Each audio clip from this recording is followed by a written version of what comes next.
And Neil Postman said there are two great dystopias in English-speaking fiction in the 20th century.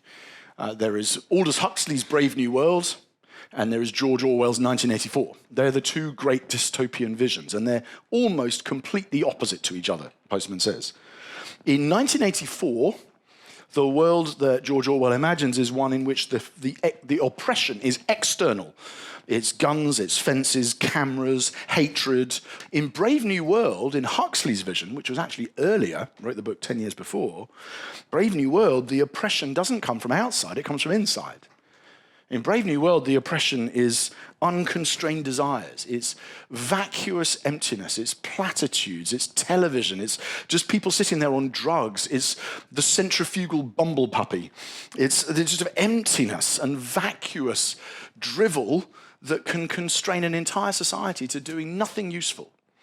And Neil Postman, in his essay, in his book, introduces these two visions and says this book, Postman's book, is about the possibility that Huxley, not Orwell, was right. That actually the modern world was not going to fall into the 1984, and obviously we very nearly did. And wouldn't need me to tell many of you that. But actually the modern world was much more likely to be held captive by the Huxleyan vision, in which it was the flesh and sinful desires that constrained and overcame the freedom of Western people.